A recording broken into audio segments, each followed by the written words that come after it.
सन 1970 एक ऐसा साल जिसने सिर्फ तारीख नहीं बदली बल्कि एक पूरे खित्ते का मुकद्दर बदल दिया। ये वो लम्हा था जब फितरत ने ऐसी ताकत का मुजाहरा किया जिसने न सिर्फ ज़मीन का जोग्राफिया बदल दिया बल्कि सियासत के नक्शे को भी हमेशा के लिए तब्दील कर दिया। ये कहानी है भोला साइक्लोन की, एक ऐसी तबाही की जिसकी गूंज आज भी बरसगीर की तारीख में सुनाई देती है। नाजरीन, ये सब शुरू होता है खलीज बंगाल के गर्म पानियों से, जहां समंदर की सतह पर दर्जा हरारत मामूल से ज़्यादा था। यही गर्म पानी एक ख़तरनाक तूफ़ान को जन्म देता है।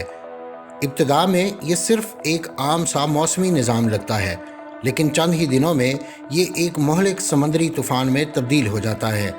हवा की रफ्तार बढ़ती जाती है, बादल गहरे हो रहे हैं और फिर वो लम्हा आता है जब ये तूफ़ान अपनी पूरी शिद्दत के साथ मशरक़ी पाकिस्तान की तरफ बढ़ता है।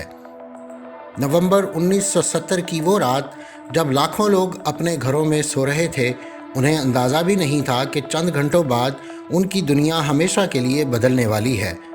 अचानक हवाएं तेज़ हो जाती हैं, समंदर का पानी बिफर जाता है और फिर एक बड़ी तूफ़ानी लहर साहिल से टकराती है। मगर ये कोई आम लहर नहीं थी, ये एक देव हैकल दीवार की तरह थी जो अपने रास्ते में आने वाली हर चीज़ को निगल रही थी। गांव के गांव पानी में डूब गए, मट्टी के घर लम्हों में बह गए, दरख्त जड़ से उखड़ गए और इंसान वो बेबस खड़े इस तबाही को देखते रह गए। कुछ लोग दरख्तों से लिपट गए, कुछ छतों पर चढ़ गए, लेकिन जब पानी कई फुट बुलंद हो गया तो कोई पनाह नहीं थी। इस तूफ़ान ने सिर्फ ज़मीन को नहीं, इंसानों के दिलों को भी तोड़ दिया। अंदाज़ों के मुताबिक 3 लाख से 5 लाख के दरमियान लोग इस साने में जान से हाथ धो बैठे। ये इंसानी तारीख़ की बदतरीन कुदरती आफात में से एक थी।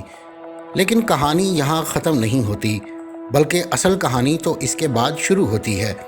मशरक़ी पाकिस्तान, जो पहले ही मुआशी और सियासी तौर पर नज़रअंदाज किया जा रहा था, इस तबाही के बाद मुकम्मल तौर पर तन्हा महसूस करने लगा।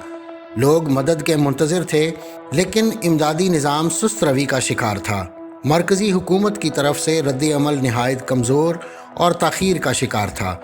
यही वो लम्हा था जब आवाम के दिलों में मौजूद नाराज़गी गुस्से में बदलने लगी। मगर यहाँ एक अहम किरदार सामने आया, शेख मुजीबुर रहमान। वो पहले ही मशरक़ी पाकिस्तान के हुकूक़ के लिए आवाज़ उठा रहे थे, लेकिन इस सानहे ने उनकी आवाज़ को एक नई ताकत दी। अवाम ने महसूस किया कि उनके साथ नाइंसाफ़ी हो रही है और यही एहसास एक तहरीक में तब्दील होने लगा। दिसंबर 1970 में आम इंतखाबात होने वाले थे और ये इंतखाबात पाकिस्तान की तारीख़ के अहम तरीन इंतखाबात में से थे। तूफ़ान के बाद पैदा होने वाले हालात ने इन इंतखाबात के नताइज पर गहरा असर डाला। अवाम ने बड़े पैमाने पर अवामी लीग की हिमायत की, जो मशरक़ी पाकिस्तान के हुकूक़ की नुमाइंदा जमात थी। नताइज हैरान कुन थे।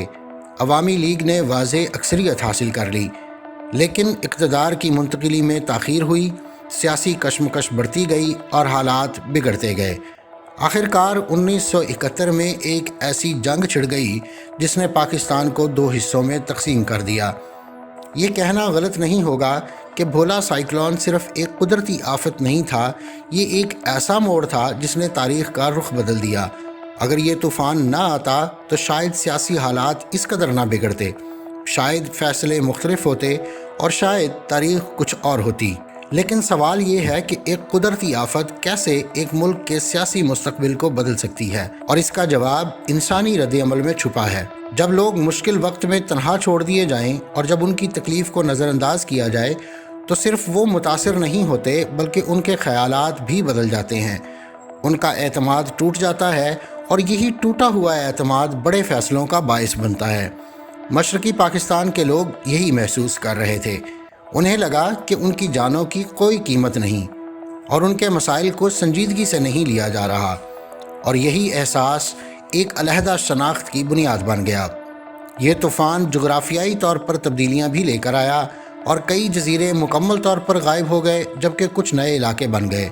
ज़मीन की साख्त बदल गई, दरिया के बहाव में तब्दीली आई और साहिली इलाकों की शक्ल बदल गई। लेकिन इन सबसे बड़ी तब्दीली इंसानों के जहनों में आई।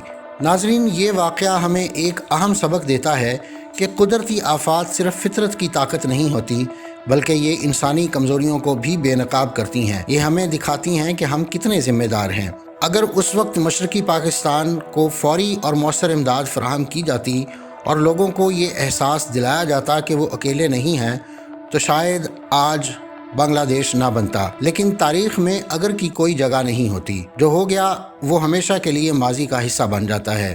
مگر یہ کہانی صرف ماضی کی نہیں، یہ حال اور مستقبل کی بھی ہے، کیونکہ قدرتی آفات آج بھی آ رہی ہیں اور لوگ آج بھی متاثر ہوتے ہیں۔ لیکن سوال یہ ہے کہ کیا ہم نے کچھ سیکھا، اور کیا ہم آج ان آفات سے نمٹنے کے لیے بہتر طور پر تیار ہیں؟ فیصلہ آپ خود کیجئے۔ ناظرین، یہ تھی آج کی ویڈیو۔ اگلی ویڈیو تک کے لیے مجھے اجازت دیجیے۔ اللہ حافظ۔